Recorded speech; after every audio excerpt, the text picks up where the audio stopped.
কোনো খাবার বা পানি সারা রাত যদি খোলা অবস্থায় থাকে তাহলে নাকি ওই পানি বা খাবারের শয়তান প্রস্রাব করে দেয়। ইসলামের বিষয়ে কি বলে? হেঁটে হেঁটে দাঁত মাজলে কি দারিদ্রতা দেখা দেয়? ফু দিয়ে নাকি গরম খাবার খেতে নেই, আসলে কি সত্য? ওযু ছাড়া জিকির করা যাবে কি? আমি টয়লেটে গেলে যতই চেষ্টা করি গায়ে পেশাবের ছিটা পড়ে, আমার কি ওই কাপড়ে নামাজ হবে নাকি বা শরীর নাপাক হবে? স্বামী স্ত্রী একসাথে জামাতে ফরজ নামাজ পড়তে পারবে কিনা?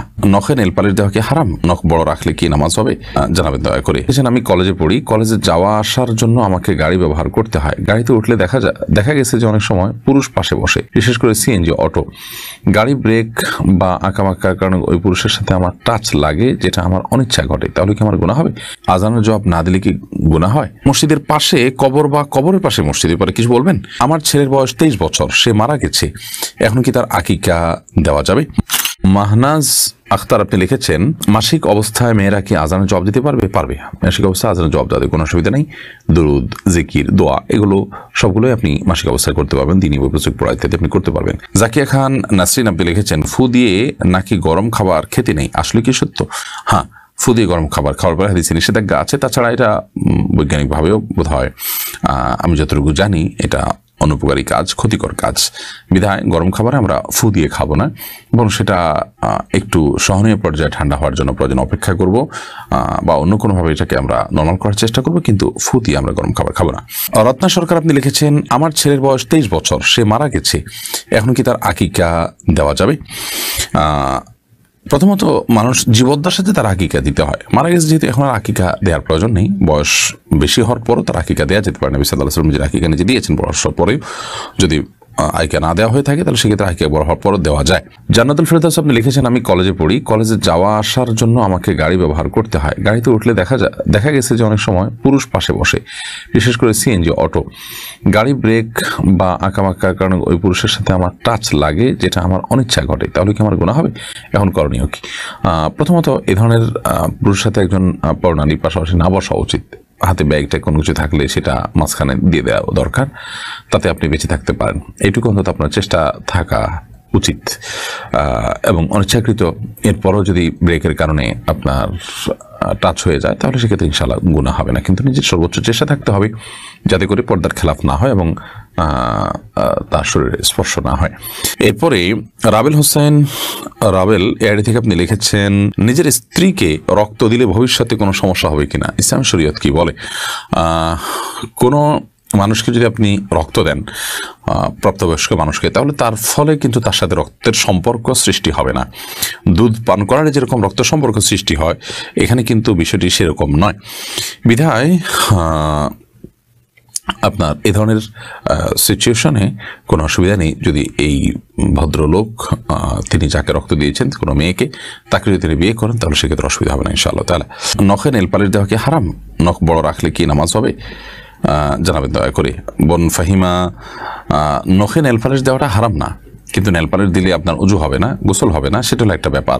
তো এই জন্য আপনি যদি এমন করেন যে নেল পালিশ মাসিকের সময় বা সন্তান প্রসব পরবর্তী সময় যে ব্লিডিং হয়, সেই সময়টাতে যদি নেল পালিশ দেন, তাহলে সেক্ষেত্রে নামাজ যেহেতু নাই, অতএব দিতে পারেন।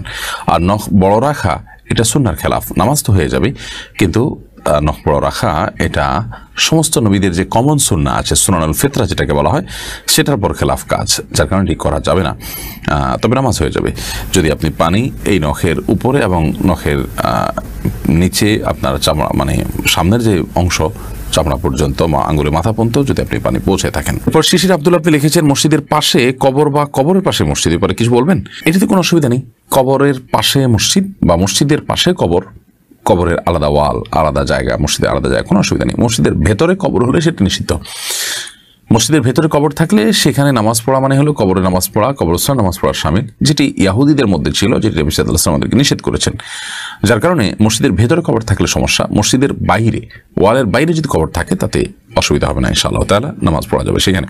ফারজানা ফারজু এডি থেকে দেখেছেন, আমি টয়লেটে গেলে যতই চেষ্টা করি গায়ে পেশাবের ছিটা পড়ে, আমার কি ওই কাপড়ে নামাজ হবে নাকি বা শরীর নাপাক হবে?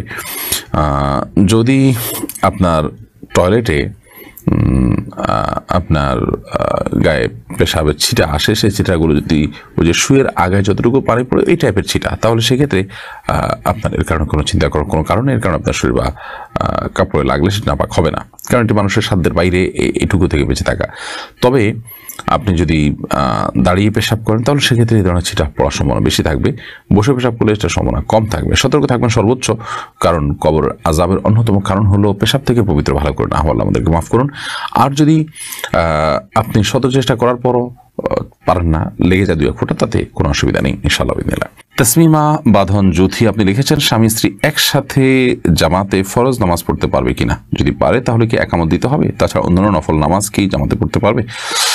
স্বামী স্ত্রী একসাথে জামাতে নামাজ পড়তে পারে, যার যার নামাজ শেষে পড়তে পারে। আর যদি যার যার নামাজ শেষে পড়তে পারে, জামাতে নামাজ পড়ে, তাহলে সেক্ষেত্রে স্বামী সামনে স্ত্রী পেছনে, অর্থাৎ পাশাপাশি না দাঁড়িয়ে নামাজ পড়তে পারে। এটা মাঝে মধ্যে জামাত মিস হয়ে গেল পুরুষের, সেক্ষেত্রে এটা করতে পারে। নিয়মিত এটি করবেন না তারা, বাসায় অন্য জামাত তরক করে। এবং একামত দিবে স্বামী নিজে একামত দিবেন। আর অন্যান্য নফল নামাজ, বিশেষ করে তাহাজ্জুদ নামাজ ইত্যাদি, তারা যদি জামাতে পড়তে চান স্বামী সামনে ইমামতি করবেন, স্ত্রীর পিছনে নামাজ পড়বেন, হতে পারেন। ইয়াহিদ আহমেদ আপনি লিখেছেন, আজানের জবাব না দিলে কি গুনাহ হয়? আজানের জবাব 2 ভাবে হয়। একটা হলো আজানের জবাব হয় মৌখিকভাবে, আর হলো আজানের জবাব হয় প্রকৃতভাবে, অর্থাৎ সরাসরি শারীরিকভাবে।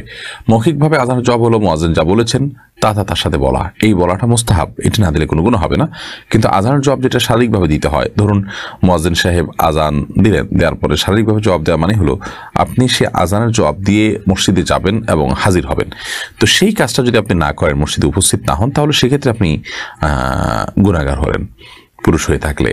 তাহলে সেক্ষেত্রে আজানের এই জবাব দেওয়াটা, অর্থাৎ শারীরিকভাবে উপস্থিত হয়ে যে জবাবটা, সেই জবাব দেওয়াটা আমাদের জন্য আবশ্যক। সেটা না করলে আমরা গুনাহগার হয়ে যাব। আদারওয়াইজ আপনার শুধু মৌখিকের জবাব যেটা, সেটা আপনি না দিলে কোনো গুনাহগার হবেন না। এসআই রুবেল খান লিখেছেন, ওযু ছাড়া জিকির করা যাবে কি? ওযু ছাড়া জিকির করা যাবে, জিকিরের জন্য ওযু শর্ত নয়। এমনকি কারোর যদি গোসল ফরজ হয়, এই অবস্থায় সে আল্লাহর স্মরণ করতে পারে, মুখে আল্লাহর সাধারণ যে জিকিরগুলো আছে সেগুলো তিনি অব্যাহত রাখতে পারেন। কারণ জিকির এমন একটা ইবাদত, এমন একটি আমল যেটি সর্বক্ষণ আমাদের করা দরকার। সর্বক্ষণ যেগুলো করতে হয়, সে আমলগুলোকে আল্লাহ রাব্বুল আলামিন সবসময় যেন বান্দা করতে পারে, সেজন্য পবিত্রতা সেখানে শর্ত রাখেন। জিকির এমন একটি আমল, এই জন্য সবসময় আমাদের জিকির অব্যাহত রাখা উচিত। রাসেলমি আপনি লিখেছেন, হেঁটে হেঁটে দাঁত মাজলে কি দারিদ্রতা দেখা দেয়? না, এটি সম্পূর্ণ কুসংস্কারের জন্য বিশ্বাস। হেঁটে হেঁটে দাঁত পরিষ্কার করলে, দাঁত মাজলে, ব্রাশ করলে এর কারণে দারিদ্রতা দেখা দিবে, অভাব দেখা দিবে, অনটন দেখা দিবে, এরকম কেউ বিশ্বাস করলে সেটি গুনাহের কারণ হবে, এবং এটি সম্পূর্ণ কুসংস্কারের জন্য বিশ্বাস। আমাদের ইউটিউব চ্যানেল আপনি প্রশ্ন করেছেন সকাল সন্ধ্যায়, এর দিকে আপনি লিখেছেন, আমি অনেকের কাছে শুনেছি কোনো খাবার বা পানি সারা রাত যদি খোলা অবস্থায় থাকে তাহলে নাকি ওই পানি বা খাবারের শয়তান প্রস্রাব করে দেয়। ইসলামের বিষয়ে কি বলে?